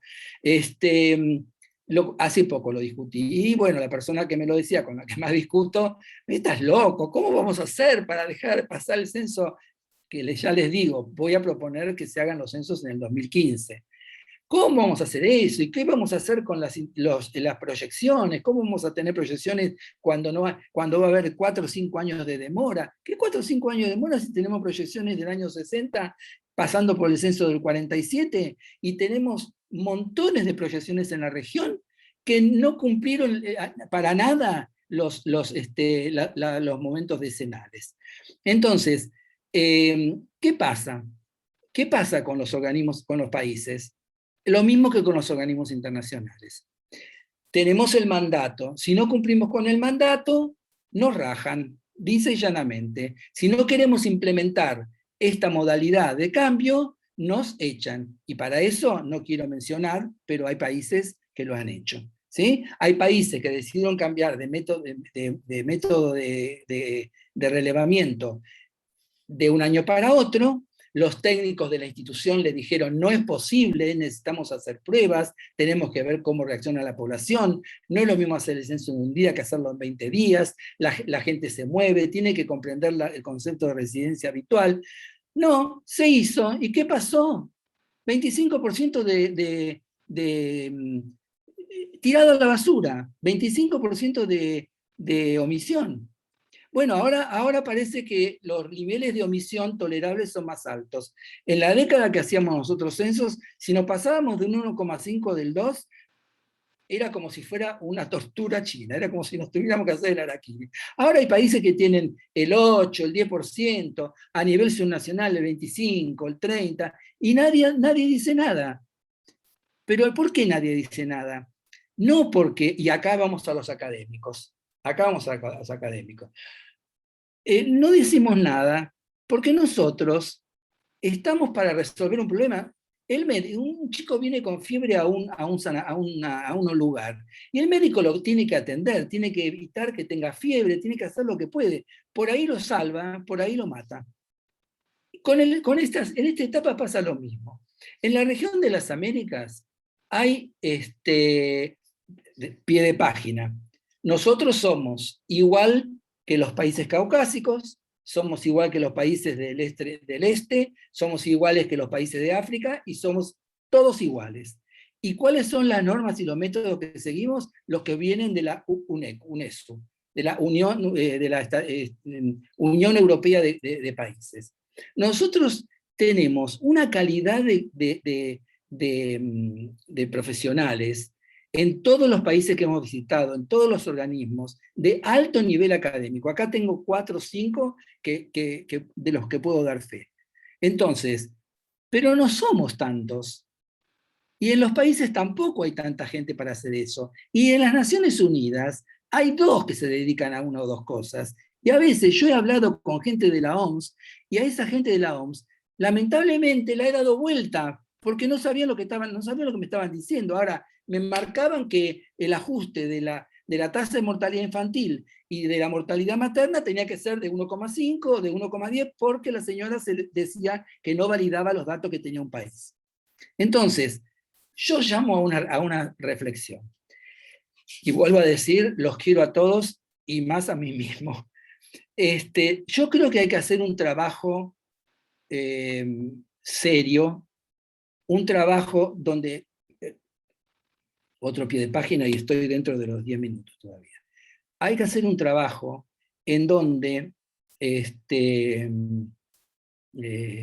se muestre, miren, todas las cosas que he leído, que ya les digo, he leído como 100 documentos para esto, o más de 100 documentos, me encantó, porque aprendí cosas que nunca había sabido. Todas las conclusiones y recomendaciones que he leído, que han generado los organismos internacionales, mi querido UNFPA, mi hermosa UN Statistical Division, ni nunca bien ponderada CELADE, y todas las organizaciones que tienen, la UNICEF, que tiene un método MIC de hacer encuesta maravilloso, no hay ni una conclusión que no sea igual que las conclusiones que venimos diciendo hace 30 años. Hay que hacer tomar conciencia de la importancia del censo, los datos del censo son importantísimos, hay que estar a la moda, hay que mejorar los métodos, ya que estamos hay que pasar a los censos de derecho, hay que resolver el problema de la diseminación de funciones, hay que aprovechar la tecnología que nos da todas las herramientas, hay que hacer los censos en tiempo y forma. Y resulta que los censos que se hacen se terminan difundiendo 3 o 4 años, no mejoró la diseminación, no mejoró la productividad. Entonces, ¿por qué no mejora la productividad? Porque sobre llovido mojado nos tiran al medio del río a ver qué hacemos, a ver cómo hacemos para levantar el ánimo, y la mitad se ahoga. Había una frase de un político argentino, odiado por la mitad de la Argentina y amado por la mitad de otra, que decía, hay que desencillar hasta que aclare. Estamos en el peor momento de la tormenta, en el medio del campo y abajo de un árbol. O sea, la probabilidad de que nos agarre un rayo y nos parta por la mitad es enorme. Entonces, ¿por qué no armamos un buen censo? ¿Por qué no hacemos algo que sea, poner toda nuestra energía como intelectuales, hacer un planteo realmente conceptual ante los organismos internacionales, que ellos bajan la línea a los países, porque si el organismo internacional ejerce su influencia, los organismos nacionales también la toman en cuenta. Ustedes mismos dijeron, ¿por qué mejoró Chile? Porque hubo poder de decisión. Y el poder de decisión no lo tomó la jefa de estadística de salud, ni la codificadora. Lo tomó las máximas autoridades de Chile, del Registro Civil, del INE y de la DEIS. Entonces, hagamos un esfuerzo, gastemos un poco de energía, en vez de tratar de buscar cómo hacemos para solucionar los problemas. Recién Elena mostró un panorama desolador. Además, ¿cómo podemos pretender tener datos de mortalidad por COVID si los países tardan 3 años en procesarlos? ¿De dónde sacamos los datos de COVID de los últimos 2 años? Un país, que como verán no menciono, pero algunos se pueden sentir identificados, mientras yo estaba en el proyecto, el de arriba, obligó a la Oficina Nacional de Estadística a que procesara los datos del año anterior, para hacer la secuencia, a ver cuál era el exceso de mortalidad. ¿Se imaginan lo que es procesar datos que vienen con todo el problema de la calidad, con todo el problema que hay que hacer consistencia? Se tarda 2 años, se pueden apurar. Bueno, finalizo. Yo creo, he aprendido con el grupo que trabajé con Elena y con Guiomar y con los chicos de Colombia, la existencia, he conocido la existencia de metodologías para hacer, digamos, cosas maravillosas para calcular la omisión implícita, para poder expandir información hacia las áreas menores. O sea, hay tecnología y hay capacidad cerebral en todas las instituciones de la región. Hasta el país con más problemas críticos, he comprobado que la gente, cuando empezás a hablar con ellos, te siguen. Y si te siguen, quiere decir que te entienden. Y uno se da cuenta cuando lo siguen. Entonces, yo llamaría a la reflexión. Bueno, por supuesto, yo no haría retroproyecciones, porque lo único que me falta es retroproyectar a 20 años y sacar indicadores nuevos, ¿no? La mortalidad infantil va a aumentar hasta 40 por 100.000. Entonces yo no haría, pero eso es una cosa acotada, ¿no? Que no viene al caso. Entonces yo lo que propongo concretamente es, hagamos un grupo donde hagamos este planteo. Miren, ¿qué diferencia? Yo he leído, otra cosa que he leído en estas de los países europeos, Bulgaria está pensando hacer el censo en el 2023. Y si bien fue un país que estaba detrás de la cortina de hierro, en cuanto pasó a depender de la Unión Europea, en 2 años se desarrolló. Y sin embargo va a ser un censo en el 2023. Y todos los países europeos están planteando hacer censos en esas fechas. Entonces, ¿cuál es el problema de hacer un censo de mitad de quinquenio? Otra gente dice, no, hagamos el censo ahora, que va a ser una porquería, y a mitad de periodo hagamos el verdadero. ¿Por qué el verdadero? Porque, ¿por qué digo 2025? Porque el 2025, si no salimos de la pandemia, no vamos a tener 38 millones de muertos, vamos a tener 200.000 millones de muertos. Porque esto si sigue, vamos a estar todos muertos. Entonces, no vamos a hacer, yo no propongo hacer un censo nuevo en el 2025 cuando todo vuelva a la normalidad. ¿Cómo vamos a comparar la estructura del empleo del año 2010 con la del 2020? ¿Qué vamos a decir? ¿Qué vamos a decir de la fecundidad? ¿Bajó? Probablemente. ¿Por qué? Porque cambiaron los comportamientos reproductivos. No, querido, porque no se inscribieron los nacimientos, porque estaba todo cerrado. ¿Cambió la mortalidad? Sí, en exceso, ya lo calculamos. Venía perfectamente bien todas las causas de muerte y saltó para arriba una enfermedad que es la relacionada al COVID. Entonces, nosotros tenemos que hacer un trabajo que da de abajo para arriba, convencer a nuestras autoridades y tratar de hacer esto. Les digo otra cosa más que no lo he planteado hasta ahora, que por ahí empecé mi investigación. Hay otro factor de riesgo en este momento que cada vez es más, y perdonen que me voy a meter a hablar de política, que no es de competencia en un grupo técnico, pero yo lo voy a hacer. Hay cada vez más un proceso de derechización del mundo en donde todo lo que ocurre en un Estado es culpa del Estado. Entonces, todo lo que ocurrió con la pandemia y todos los datos del censo van a ser culpa del gobierno de turno.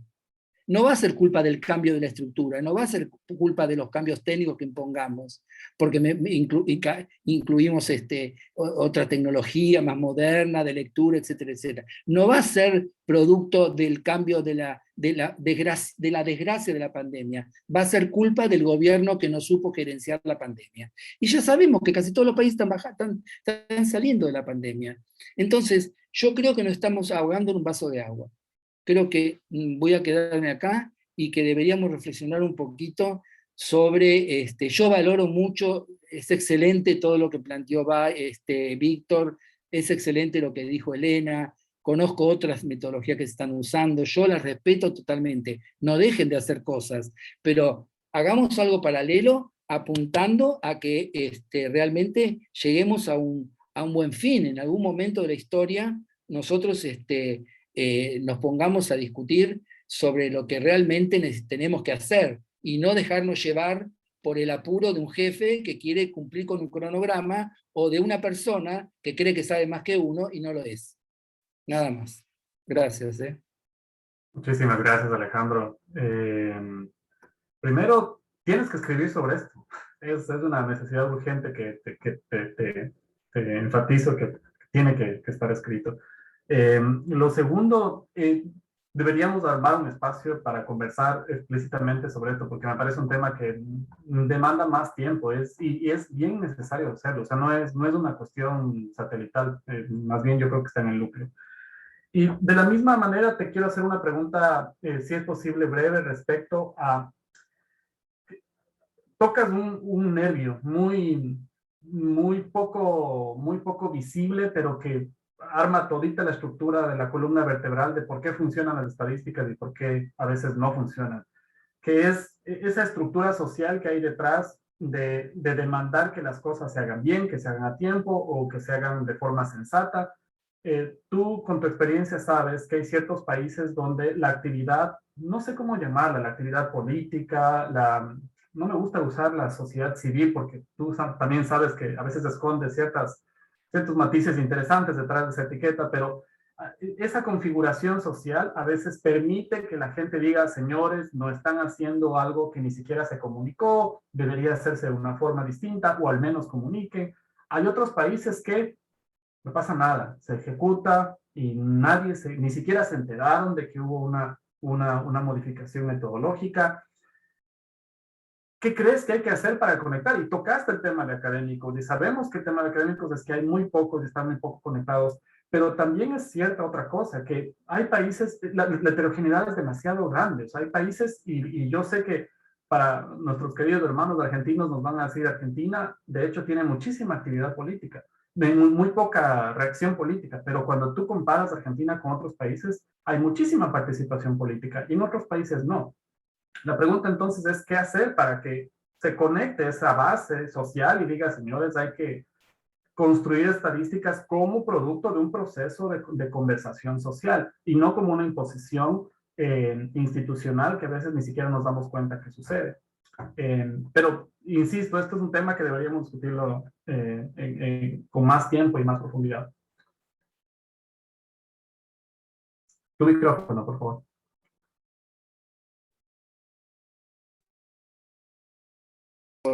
Gracias por tu comentario, y me alegra que ojalá pudiéramos hacer un grupo de trabajo que llegue por lo menos a escribir un buen documento. A mí me parece que la gente no es tarada. Y no digo tarado porque es un deficiente mental como algunos brasileños, que para nosotros tarado es como estúpido. La gente no es tonta, la gente necesita que se le expliquen las cosas. Cuando hablo de la gente, hablo de los sectores populares y medios. Ahora, yo no puedo ir a hacer una encuesta en este apuro, en esta desesperación por buscar métodos distintos. Yo no puedo agarrar a la gente y decirle, ahora entre en internet, como usted ya pidió 20 veces turno para sacar su pasaporte, ahora usted ya está en condiciones de poder contestar un censo. No es así. No puedo hacer un censo sin... Todos los que han hablado de estas recomendaciones hablan de lo mismo. Del problema presupuestario. ¿Se imaginan el dinero que ha gastado cada país en capear el temporal de la pandemia? ¿Ustedes creen que va a haber dinero para el próximo censo? Ya por lo pronto se han recortado los cuestionarios. ¿Por qué se ha recortado? Con criterios absolutamente discrecionales. Porque se le antojó a uno. Se han incorporado variables que no sirven y son peligrosas, como dice Piedad en una de en su paper. Hay preguntas que ayudan a perseguir a grupos humanos, a identificarlos para someterlos. Entonces, hay que darle explicación a la gente. Y bueno, poco a poco tiene que romperse la barrera entre el profesional, porque nosotros hacemos, pues si sabemos operacionalizar, si sabemos operacionar una variable hasta el extremo, y hasta llegar a 4 o 5 preguntas por el sí o no, para obtener una sola. En Argentina se pregunta, para poder obtener la condición de actividad, se hacen 6 preguntas por el sí y por el no. Y una persona contesta más fácilmente al sí y al no que a si trabajó la semana de referencia, si no trabajó pero hizo algo para un familiar, si estaba trabajando pero además buscó trabajo. 18 categorías de respuesta. Hay que simplificar y convencer a las autoridades de que esto es una cuestión de política. Si, yo sé que no va a cundir esto, pero créanme que si nosotros hiciéramos un censo a mitad de periodo y pusiéramos todas las energías en resolver los problemas de estimación para calcular tasas, los ODS ya pasaron a otro nivel. De los ODM, no sabemos quién cumplió con los ODM, porque fue tan rápido los ODM que pasamos a los ODS sin evaluar lo que había pasado. No evaluamos una sola política. La mayoría de los países no cumplió con los ODM. Y ahora vamos a pasar a los ODS, que van a venir después del 2030. ¿Saben la conclusión a la que llegó un grupo miren que para hablar de la Comunidad Europea, que son los países superdesarrollados, es palabra mayor, ¿no? ¿Saben cuál es la última recomendación y que ya se implementó? Que en base a todos los quilombos que tuvimos, por favor, ¿podemos hacer las recomendaciones para el 2030 para evaluar cómo hacer en momentos de crisis? ¿Y saben lo que ocurrió después? Que ya hay un proyecto de lo que va a ser el Principios y Recomendaciones de los Censos 2030. ¿Quién vivió una crisis como esta? ¿Quién está vivo de los que vivieron una crisis de este tipo como la fiebre española? Nadie, porque fue al principio, yo creo que nadie. Entonces, creo que la forma es armar un grupo generar un espacio, tirar para arriba y que después tomen las decisiones. Y hay mucho que hacer, mucho que hacer. No es que Elena se va a quedar esperando a que le llegue ese 60% de información que le falta. No, hay un montón de cosas para hacer, ejercicios como lo que vos has hecho seguramente, Víctor, cuando presentaste tus proyecciones con variantes A, B o C o D, que va a haber una reducción de la fecundidad, ¿y quién lo sabe? Si va a haber un baby boom, ¿qué? ¿Vamos a determinar todo? Porque como después del apagón de Nueva York, a los 9 meses las clínicas de Nueva York estaban llenas de mujeres que iban a parir el mismo día, porque la gente, ante el miedo a la muerte, se trata de reproducir. Entonces, ¿podemos pensar que por eso vamos a tener un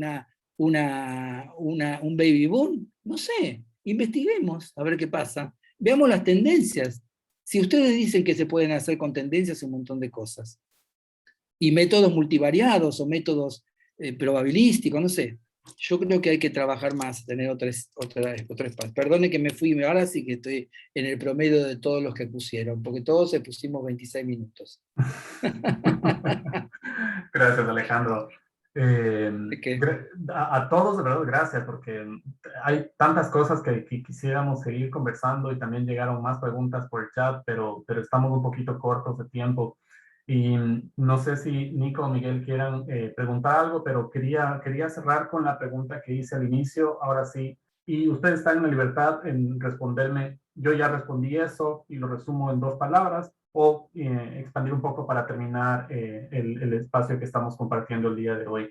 Y básicamente se resume a esta tablita, ¿no? que asumo que ya la pueden ver.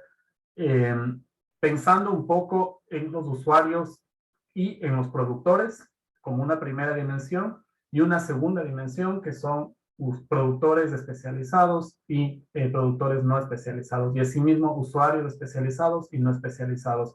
¿Hay alguna recomendación en concreto que ustedes consideren que sería interesante enfatizar una vez que hemos conversado todo esto? ¿O consideran que ya se ha dicho lo que ustedes querían decir? ¿Hay alguna cosa en específico? Y no hace falta que respondan las 4 respuestas para cada caso, ¿no? Y ni que sean 1 o 2 o 3 o 4, sino simplemente alguna conclusión general, pero pensando al menos de forma dual para un poco ayudar a nuestra audiencia, porque sabemos que tenemos demógrafos juniors, también tenemos demógrafos avanzados y también tenemos una audiencia de usuarios de estadística demográfica que no necesariamente es demógrafa, entonces también tenemos que pensar en ella. Por eso les pido, si es que tienen alguna idea final, pensarla de una forma general y una de forma específica en caso de que quieran enfatizar. Y lo más breve posible para que no nos comamos un poquito más de tiempo. Elena, ¿tienes alguna idea que crees que se puede enfatizar en este sentido? Yo primero, bueno, solo como conclusión general, yo creo que cuanto más datos tenemos, mejores las estimaciones y mejores las proyecciones, más sabremos de la realidad. Y bueno, los usuarios de revisiones antiguas que no incorporaron todavía la pandemia, trate de ajustar lo mejor posible para sus análisis, la realidad en base a los datos que existen y que pueden hacer, y dejar explícito siempre los supuestos, los ajustes, siempre escribirlos y bueno, ser transparente y que sea replicable lo que han hecho. Y bueno, de productores de información, ya mencioné siempre en la presentación seguir monitoreando y que sea un equipo constante en los institutos de estadísticas, fijo y que estén siempre atentos, recopilando información, actualizando esa información. Y bueno, sobre los censos que mencionó Ale, quería hablar brevemente. Bueno, Ale, creo que no fuiste mucho abeja, así viendo la situación más por el lado negativo que positivo, ¿verdad? A pesar de haber terminado con una frase muy positiva de decir que casi todos los países ya están saliendo de la pandemia. Pero bueno, creo que nosotros, cuando menciona organismos internacionales, deben decir eso. Bueno, los países que planeaban censo para 2020 ya invirtieron un montón de dinero en ese censo, y están esperando y ya empiezan, ¿verdad? Y todo un trabajo anterior a la fecha que se hace el censo de preparación y cartografía, etcétera, que es muy, muy importante y que ya hay una inversión. Entonces, no, el hecho de querer seguir y seguir con esa inversión. Y bueno, se han hecho medidas de protección que deben hacer y están siendo súper rigurosas y testeando. Y los países tienen ese compromiso de hacer el censo. No es porque una organización internacional les dice, pero la mayoría ya tiene pues, planeado y proyecta hacer el censo, lo que es muy bueno para los análisis, los demógrafos que necesitan datos para hacer estimaciones. Entonces, bueno, yo creo que sí es posible hacerlo. Y no ahora este año, pero el próximo año, los países que lo están planeando de manera segura, en los países que ya tienen una alta tasa de vacuna y que estén bien protegidos frente al virus y a la situación sanitaria que tenemos.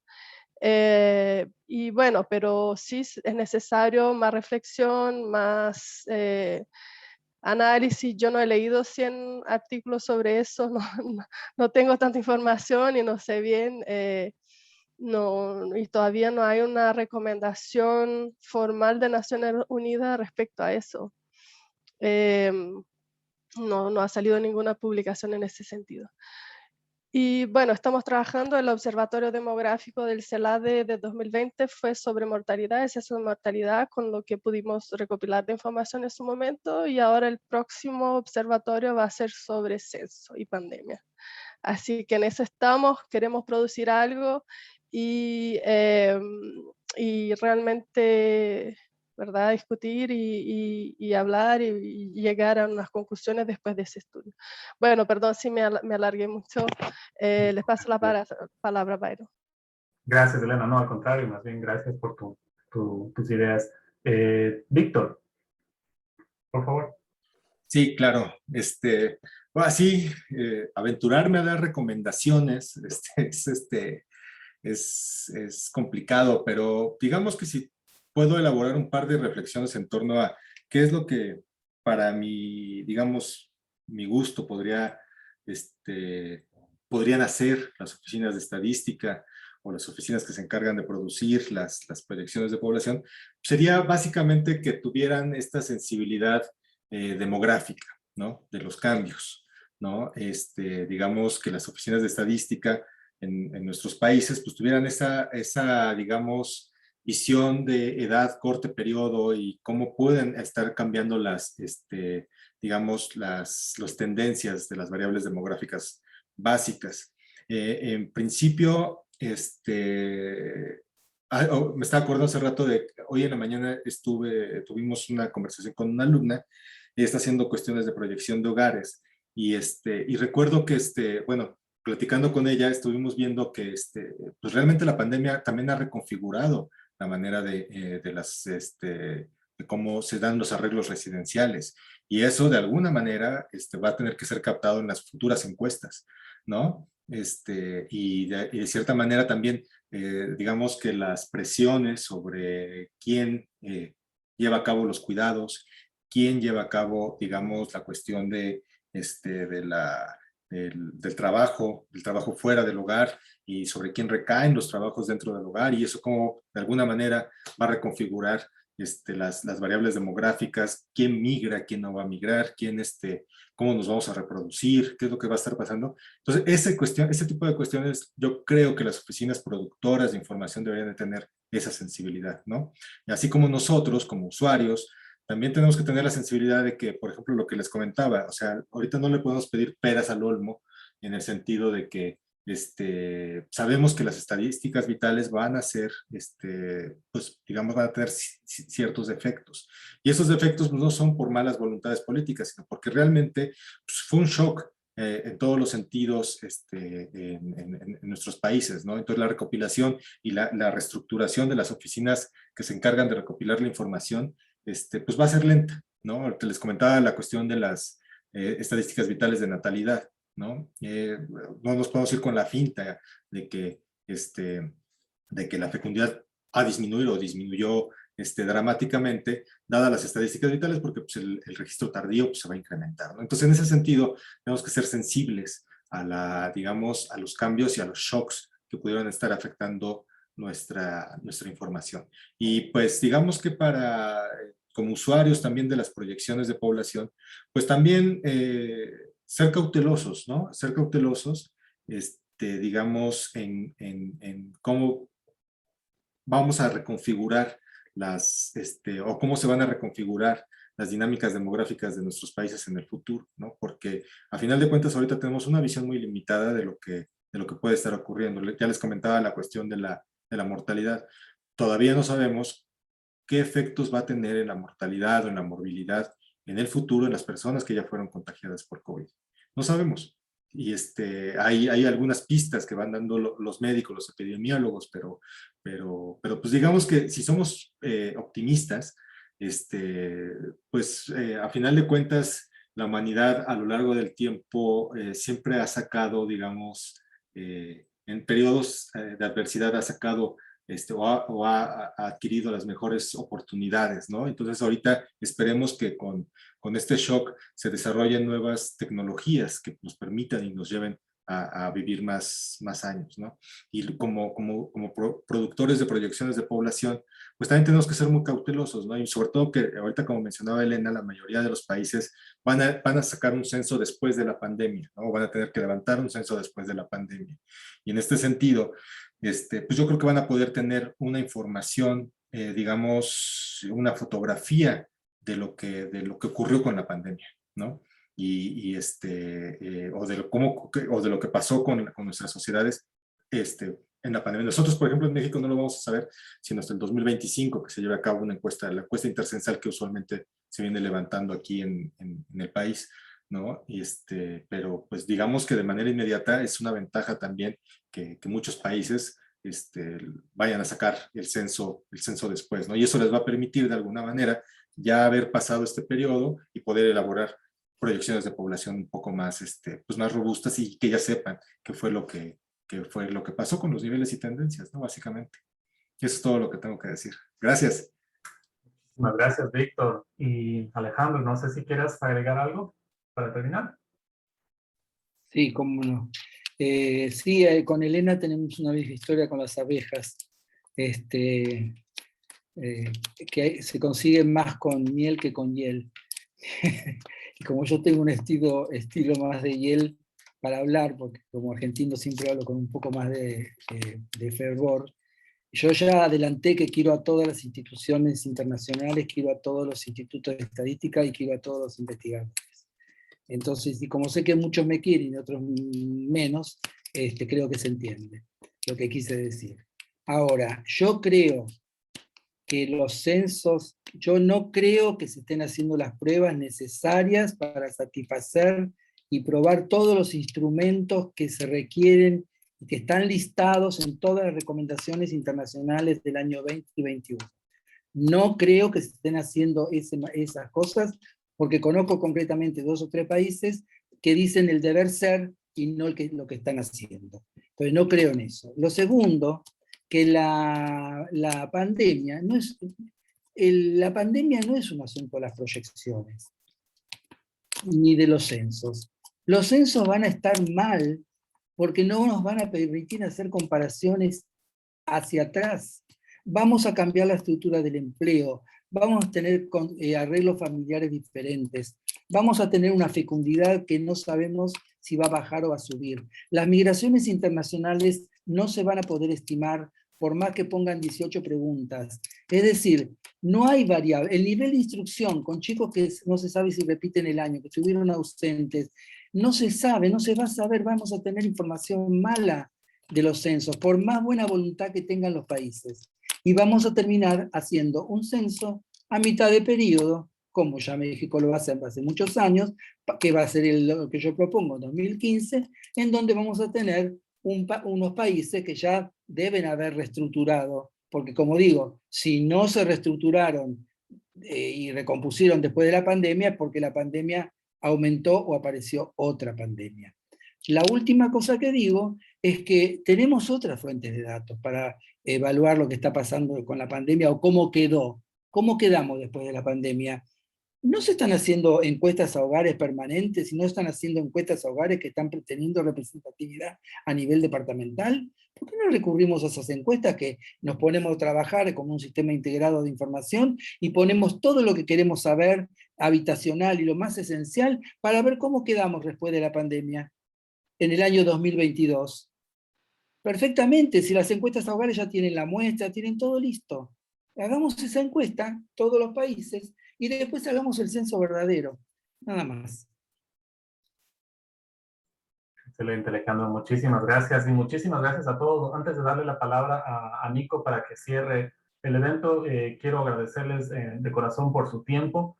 En otros espacios estoy seguro que tenemos que compensarles y les invitaríamos a una cerveza, que estoy seguro que habrá el tiempo para compartir y seguir conversando. Así que esperemos que la virtualidad se termine pronto para podernos ver en persona entre nosotros y todas las personas que se quieran juntar. De verdad, gracias, porque creo que este tipo de conversaciones son las que expanden la necesidad de profundizar este tipo de temáticas en nuestra región. Debemos conversar más y es difícil porque tenemos otras condiciones comparados con otros países, hasta en términos laborales. Entonces, valoramos mucho el tiempo que ustedes nos han dado porque sabemos que es complicado y es particularmente mucho más útil en nuestra realidad regional, que es la que deberíamos tratar de avivarla. Así que de corazón, muchísimas gracias y espero verles pronto en persona para darles un abrazo y brindar con una cerveza. Nico, el espacio es tuyo. Bueno, gracias y unas últimas palabras de avisos parroquiales. Quiero agradecer también a la gente de ALAP, a Gabo Borges, que estaba detrás de las sombras también haciendo soporte técnico, a Miguel y Byron, que también organizamos todos un poco este webinar. Y sí, el espacio para seguir hablando de estos temas creo que nos queda corto. Yo también extiendo la esperanza de continuarlo en Parranda en el próximo ALAP. Pero también los invitamos tenemos el Observatorio Latinoamericano de Censo de Población, en donde también podemos volcar esto desde un punto de vista académico, pero también divulgativo. Y hay una posibilidad que surgió de la Secretaría de ALAP de poder armar un libro de la serie ILAPO.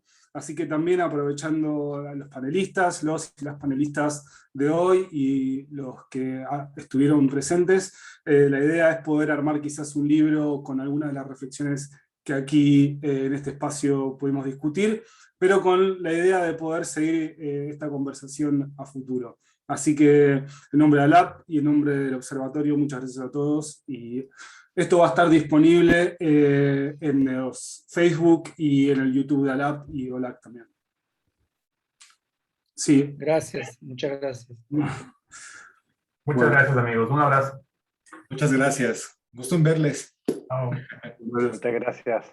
Que estén muy bien. Chao, gracias. Buenas Chao, chao. noches.